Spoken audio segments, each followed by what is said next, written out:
Hello and welcome back to my channel. With the NASCAR playoffs just around the corner, I thought it'd be appropriate to make a video predicting them as I have the past few years. I've been putting a lot of thought into this over the past week or so. I've been mulling over all the different rounds, the different variables. I've been going through, different driver statistics for their finishes at different types of tracks this year, the past year.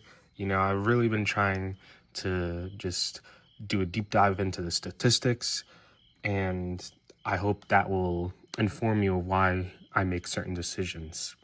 With that being said, let's get into it. Round of 16, Austin Dillon, you're out. I'm sorry, but besides Richmond, the guy has just not been able to be fast the past few years. I don't know what's with him in this next-gen car, but they don't mix. And it's seeming like a lot of legacy Gen 6 drivers are, just not able to adapt, and Austin Dillon's one of them. Next up, Josh Berry. I don't have the next gen for this guy either, unfortunately. I have it for most of these drivers, but, sometimes your collection is just a little dormant, and that's okay. Josh Berry. I'm a Josh Berry believer. He had that win at Vegas on pure speed, just like Austin Dillon. I'm respecting their accomplishments this year, but I just don't respect the ability to go far into the playoffs, not in a disrespectful way. It's just there's very clearly other guys who are going to be faster than them, better than them. Josh Berry hasn't been able to really put together a lot of good races recently. He's been unlucky, or he's just not been that fast. That's okay for a first-year team. They still got their victory at Las Vegas. This year has still been a success. Next up, I hate to do this, Shane Van Gisbergen. This one was really difficult to decide because he has those playoff points, and that's a plus, right? But, I was looking through the finishes at the tracks. He's decent at Darlington. He's got a 20th place finish there earlier this year. But Bristol, he had a bad finish. He finished 38th this year. He's never been to Gateway. And those kind of tracks, his, similar would be Phoenix. And he got a 31st place finish. Martinsville's kind of similar. He did get a 12th place finish there. But he also got a 34th place finish. So I just don't see Shane Van Gisbergen making it out of the first round. Now, of course, he has the ability to make it into the next round. He is probably going to win the Charlotte Roval. I think that's who I've actually forecasted to win that race. So, yeah, Shane, unfortunately, he's out. But hey, he still has all those road course wins to go home with. So, yeah. Now for my last round of 16 exit, Tyler Reddick. It was either him or Logano. Tyler Reddick, he's been fast this year. He's been fast. He's just been so unlucky. Richmond, Indianapolis, there's been other tracks where, was it Chicago? No, Chicago, he finished top 3 or top 5, if my memory does not fail me, in that nice shattered glass Jordan car. The problem is, all year, it's just seeming like a championship 4 hangover, They just haven't been able to execute like last year. They haven't been getting their lucky breaks. The team is obviously distracted by the lawsuit, and instead of, being above Bubba's level this year, I'd argue they've been at the same level, and considering Bubba has a win and Tyler doesn't, Bubba might just be having the better season this year, and that hasn't been the case since 23XI has started, really, having 2 teams. So, yeah. And it's hard because Tyler has been really fast, especially at like a track like Richmond, a short track. But I just, I look at the finishes recently at Bristol, nothing really stands out. Last time they went to Gateway, 4th place finish. He's obviously good at Darlington. He could have won there 2024 spring. But compared to Joey Logano has only finished in the top 5 at Gateway. Other tracks, I mean, he has a win at Darlington in the next gen era. Bristol, he's been atrocious at, but I believe in Joey Logano to at least get into the round of 12 this year. So that narrows up the field that way. How the hell? Okay. Now, for my round of 12 exits, Ross Chastain. I mean, the guy, he has that win at Charlotte. That was great, you know? But, I mean, he was publicly complaining, what was it, after the Texas race, about how his cars are slow at Trackhouse, how they need to do better. He was publicly blasting the team. I mean, it worked for a little bit, but this whole summer, Ross Chastain has just been anonymous. I mean, when was the last time, even before Charlotte, when was the last time before Charlotte Ross had race-winning speed? Like, Trackhouse has just not been able to get their shit together this season on ovals. And besides Shane Van Gisbergen, they haven't really done anything, you know? And also, of course, besides Ross Chastain's awesome win at the Coke 600, that can't be ignored. That was a great win. But besides that, I mean, I don't know. And then Austin Cindric. He actually could go out in the round of 16 as well. But I just don't believe in Tyler Reddick in that whole 45 team less than Austin Cindric's team. Penske, you know, they come alive in the playoffs, and Austin Cindric has made it into the round of 12, I believe, the last few times he's been in the playoffs. He's been better this year. He's been faster this year. Problem is his crew, they find a way to mess things up where he just gets caught up in somebody's bad luck. And, you know, these tracks for the 2 this year, I mean, I look at it, the one top 10 he has in this whole round of 12 in the past, 3 races held at New Hampshire, Kansas, and the Roval is the 4th at the Roval last year. And that's out of 9 races that I looked at. The 3 most recent races at these tracks. 1 top 10. I mean, there's just no way he's going to make it into the next round. Now, this one will be tough as well. Bubba Wallace. 23XI. Bubba as well. For a large portion of this season before that Indianapolis one, it was looking a little bit drastic, with the situation with Bubba. He would get a lot of stage points, but he just wasn't able to get that win. Something would happen, And it was him having good finishes being the exception instead of the rule. Like Martinsville, Homestead, other races sprinkled here and there. He was good. He had speed, just like Tyler Reddick. But he was unlucky. His stage points were saving him. But ultimately, if he didn't get that win at Indy, where would he be? Outside of the playoffs, So, and now, Bubba, 23XI, ever since the last few races, those first few races, with the next gen at Kansas, he just hasn't been good there. New Hampshire, he's good, but in the Roval, he's also decent at, as well as his overall ability at road courses compared to where he was before. It's decent, right? But you compare it to some of the other guys like Kyle Larson. He's won 2 of the last 3 events at Kansas. He's won at the Roval. Kyle Larson, his worst finish at New Hampshire is 14th. Like, compare that to Bubba, and I just don't see him getting over guys who can, do that, who can win multiple races in a year. Bubba can obviously, I believe he has the potential for that, but I don't think it's this year. Last pick for round of 12, Joey Logano. It's an even year. It's a meme for a reason. Joey Logano, I think ever since Matt Kenseth wrecked him in 2015, I think it's just been like a curse. Like, when he was in the race car, he said to whatever, shaman or whatever, he was like, make sure Joey Logano never makes a Final Four in an odd year. That's Matt Kenseth's legacy. Besides the championship, being a Daytona 500 winner, that's his legacy. He cursed He cursed Joey Logano. That's my headcanon. That's the lore I have. That's why he can't do it. So, yeah. Round of 8. It's going to be different this year. You got Las Vegas, Talladega, and Martinsville. Lots of interesting tracks. And then you got Las Vegas and Intermediate. But, yeah. Chase Briscoe.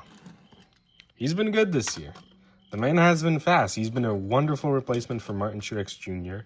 compared to some of the other names that were floating around as his replacement. He's got that win at Pocono. He could have won at Dover. He could have won at Sonoma. He's had that awesome summer run where he had top 5s, top 10s. He was good. But I don't think he's going to be able to break through to the Final Four this year. I mean, I look at tracks in this round, and his best finish is a 9th. Compare that to, guys who have proven they can win at tracks in this round.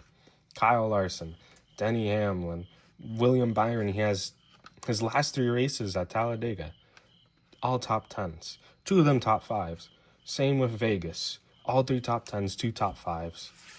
Point is, these guys, they just have that winning speed wherever they need it. And Chase Briscoe, of course, he has had winning speed. But compared to the guys in the Cup Series who have multiple wins, who are championship threats every year, Chase Briscoe still has somewhere to get to for, contending in the future. Alex Bowman. I haven't mentioned him yet. And I think he has a chance to be eliminated in the round of 16, if I'm being honest. He doesn't have the best of stats there. And he's been unlucky. Very unlucky this year. And part of racing is that, you can have a mechanical failure. You can have whatever happened to you, right? That's just, you got to deal with that. But Alex Bowman hasn't won yet. I think he can win, but I don't think it'll be a round of 8 track. I mean, and Bowman, when he was in position to win, he kind of folded under the pressure. I just don't think he can get into the round of 4 from how he and his team have been operating this year. They've been good. They have 14 top 10s this year, which is tied for second most, I believe, or tied for first most, maybe. They're good. But I don't believe that they have the winning speed to make it. Unfortunately, it's the same with Chase Elliott. The guy just, ever since 2022, he has not had that winning speed week in and week out. Now, you can attribute that to being the car, the crew chief, whatever. The point is, he just doesn't have that speed. I mean, he could have won races at Kansas, at Dover, but his pit crew cost him, or he might, just get screwed up in a race like Kyle Busch at Richmond, going back to his old ways maybe. But the point is, Chase Elliott he has not had that winning speed like the Kyle Larsons, the Denny Hamlins this season. He, just like Alex Bowman, they haven't really been super big factors in a lot of races this year. As in, obviously, dominant car. People point to them as they're going to win. They, of course, are contenders, but in this round, you need to win to make it to the championship 4. You need to win. And, 2 wins in the last season, 2 wins in the last 2 seasons for Chase Elliott, 1 win so far in the last 2 seasons for Alex Bowman. You can, of course, argue luck in racing. That if they had better luck, they could have won here, they could have won there. But you make your own luck as well. And they haven't been able to take advantage of the opportunities that were given to them. Last guy, I hate to do this, Denny Hamlin. He is not making it. I like Hamlin. He's definitely a driver I enjoy watching and his shenanigans on track, But the problem is with him, it's not that he's choking. It's not that he's a choke artist or anything. It's just that he seems to be snake bitten ever since the Gen 6 era when it comes to getting into the Championship 4. 2022, Hail Melon. 2023, he was running good at Homestead. He was looking like he was going to make it in. Car just snapped into the wall. Wasn't able to climb out of that hole. 2024, he had a great car in practice. He wrecked it. He ran top 5. Blaney, a guy under the cut line, won, knocked him out. What's it going to be this year? I have no idea. I just don't think he's going to be able to get it. Unfortunately, he seems to be snake bitten. Seems like there's a mental block. And like with 23XI, I think when it gets closer and closer to that court date for the NASCAR legal case in December, I think that's going to start to weigh on him heavier, especially if the reports that have been coming out over the seemingly not very nice experience they've had in their court battle with NASCAR. Of course, that hasn't really distracted him so far this year, but once it gets closer to that date, I think it's going to play mind games with him. I will say this, though. Alternate reality, he gets into Championship 4. I think he wins with like a why am I thinking of Brandon Jones? Brandon Jones is not winning a championship. Daniel Hemrick, when he won the championship in 2021, door slamming Austin Cindric on the final lap, just barely edged him out to take the win. That's how Denny Hamlin wins it. Same kind of photo finish like Phoenix Spring, except he's on the winning side this time, and it's just going to be pure cinema somehow. That's if he makes it in. That's what I'm not predicting. This is who I am predicting for my Championship 4. Kyle Larson, Christopher Bell, William Byron, Ryan Blaney. Same Championship 4 as 2023. The only difference is that, these guys are much more evenly matched with their season stats compared to last time around. Now, for my playoff predictions on who's going to win each race, I think it'll make more sense when I say those race results. I think Bell will get another win in the playoffs. He's been due. He hasn't won since March. He's got to get another, whether that be at Darlington, New Hampshire, maybe even Gateway. One of those 3 tracks. He could even win at Vegas. I think Bell will get another win. I think Blaney will get quite a few more wins. Hamlin, I think he'll get one more. I think Chase Briscoe might get another win. I think Alex Bowman, he's had 3 top 10s at Kansas these past 3 races. I think that's a sleeper pick to win Kansas in the round of 12. I think Shane, he's going to win the Roval. William Byron will get another win. Larson, he's been sneaky good at super speedways this year, I think. And he's been getting the stage wins and stuff. I think somehow he finds his way in victory lane at Talladega. Of course, I know I'm really playing with fire there for that as a prediction, but I think that's a possibility. I think it'll somehow happen. It'll be like the most ridiculous race ever, and he'll get the win. But ultimately, Ryan Blaney, right? The guy's won Fall Martinsville last 2 years. He won the championship in 2023. He came second in 2024, and he could have won maybe if there was a few more laps. I think he's going to get it done again this year. I think Ryan Blaney is a 2025 NASCAR Cup champion. The guy's been bad fast at short tracks. He could have won Richmond. He was running top 5 at Phoenix before his engine blew up. He finished top 10 at Bristol. The guy's just good. He could have won Gateway last year, and if he didn't, underfuel the car, even if you also take into account that Bell's engine was practically blowing up, I think he still would have finished top 5. The guy's just too good at these kinds of tracks. Penske, by this point, they won't have any other cars in the playoffs. They're going to be able to focus solely on him. And I think that's going to be the difference. I think that's what's going to be able to elevate him to that championship status.